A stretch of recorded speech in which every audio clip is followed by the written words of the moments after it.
और अब बात करते हैं आतंकवाद के खिलाफ मजबूत इकोसिस्टम की। हमारे देश में ही नहीं, पूरी दुनिया के लिए आतंकवाद हमेशा से एक हॉट इशू रहा। दुनिया के मंच पर भी प्रधानमंत्री नरेंद्र मोदी से लेकर विदेश मंत्री एस जयशंकर कई बार आतंकवाद का मुद्दा उठा चुके हैं। प्रधानमंत्री मोदी ने टेररिज्म को लेकर यूएन के मंच पर भी खुलकर अपनी बात रखी और रूस के कजान में ब्रिक्स सम्मेलन में प्रधानमंत्री मोदी ने आतंकवाद को लेकर जीरो टॉलरेंस पर जोर दिया। और आज एंटी टेरर कॉन्फ्रेंस 2024 में गृहमंत्री अमित शाह ने national counter terrorism policy and strategy का जिक्र किया है। गृहमंत्री अमित शाह ने 2 दिवसीय आतंकवाद विरोधी सम्मेलन 2024 का इनॉग्रेशन किया। इस दौरान उन्होंने कहा कि मोदी सरकार ने 10 सालों में आतंकवाद के खिलाफ कदम उठाए हैं और इससे आतंकवाद से लड़ने के लिए एक मजबूत इकोसिस्टम तैयार हुआ है। प्रधानमंत्री मोदी के आतंकवाद के खिलाफ जीरो टॉलरेंस नारे को लेकर भारत ने ही नहीं बल्कि पूरी दुनिया ने इसको अपनाया है। आतंकवाद के खिलाफ एक ठोस रणनीति लेकर भारत सरकार चली है। मोदी जी का एक घोष वाक्य जीरो टॉलरेंस अगेंस्ट टेररिज्म, ये न केवल भारत, समग्र विश्व ने आज स्वीकार किया है। और ये 10 साल के अंदर भारत के अंदर टेररिज्म के खिलाफ लड़ने की एक मजबूत इकोसिस्टम खड़ी हुई। आतंकवाद के खिलाफ लड़ाई का मतलब है आतंकवाद के खिलाफ लड़ने वाली एजेंसियों के हाथ कानूनी रूप से मजबूत किया जाए। एक ऐसी इकोसिस्टम बनाई जाए जिसके आधार पर आतंकवाद के खिलाफ की लड़ाई हमारी मजबूत हो। और मैं आज आप सभी को बताना चाहता हूं, क्योंकि पिसमिल होते जाता है, हम लोग इसको एक पेपर पर रखकर जब देखते हैं तभी मालूम पड़ता है कि कितना विराट काम ये 10 साल के हुआ है। दिल्ली में चल रहे एनआईए के इस सम्मेलन में पिछले कुछ सालों से आतंकवाद के खिलाफ हुई कार्रवाई में आई समस्याओं पर चर्चा की जाएगी। और इस सम्मेलन में राज्यों और केंद्र शासित प्रदेशों के senior police officers, special security agency, IB, raw, forensic और टेक्निकल एक्सपर्ट शामिल हैं। हमारे देश की सेना पहले से ज्यादा एडवांस और हाईटेक हो चुकी है। आज हमारे देश में ऐसे ऐसे वेपन्स हैं जो कि मेक इन इंडिया के तहत जिनका प्रोडक्शन हम खुद करते हैं। और प्रधानमंत्री मोदी का लक्ष्य हमारी सेना को बॉर्डर पर और किसी भी मुश्किल घड़ी में सशक्त और ताकतवर हथियारों और एडवांस टेक्नोलॉजी से लैस करना है। एंटी टेरर कॉन्फ्रेंस में अमित शाह ने आतंकवादी हमलों से सटीक तरीके से निपटने के लिए युवा ऑफिसर्स को हाई लेवल तकनीक से लैस करने पर भी जोर दिया है।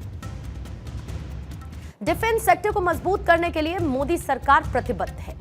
भारत अपने बढ़ते हुए ड्रोन उद्योग के साथ तकनीकी क्रांति के शिखर पर खड़ा है। कश्मीर में ड्रोन की मदद से एंटी टेररिस्ट ऑपरेशंस चलाए जा रहे हैं। आजादी के 78 सालों में पहले के मुकाबले ज्यादा एडवांस हथियार मौजूद हैं। भारत का डिफेंस सेक्टर में कैपिटल एक्सपेंडिचर 2025 तक 29% और 2030 तक 37% तक बढ़ जाएगा।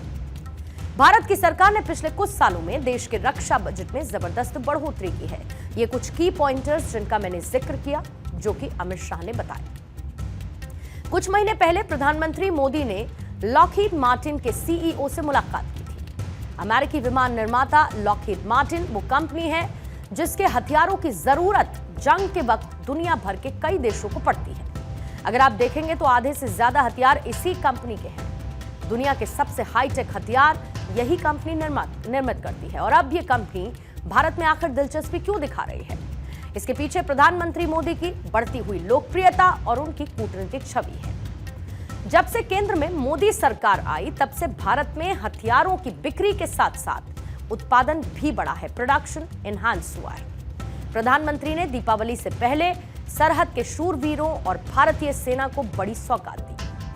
पीएम मोदी ने गुजरात के वडोदरा में टाटा एयरबस फैक्ट्री का उद्घाटन किया, जो कि C295 विमानों का निर्माण करेगी।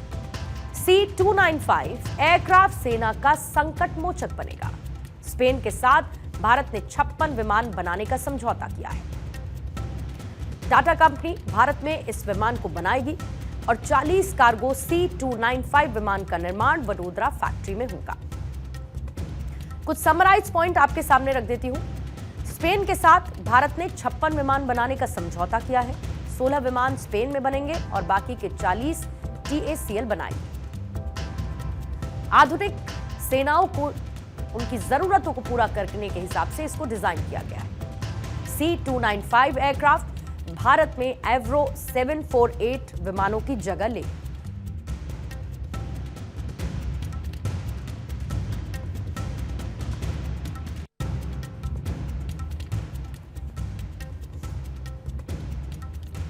एयरबस डिफेंस एंड स्पेस द्वारा निर्मित मीडियम लिफ्ट विमान, ये कंपनी टाटा के साथ मिलकर भारत में ही विमान को बनाएगी। 40 कार्गो C295 विमान का निर्माण वडोदरा की फैक्ट्री में होगा और टाटा एयरबस भारत में पहला ऐसा निजी सेंटर होगा, निजी केंद्र होगा जहां पर सैन्य विमानों के कलपुर्जे जोड़कर विमान को तैयार किया जाएगा। वडोदरा से पहले C295 विमान साल 2026 तक पहला तैयार हो सकता है।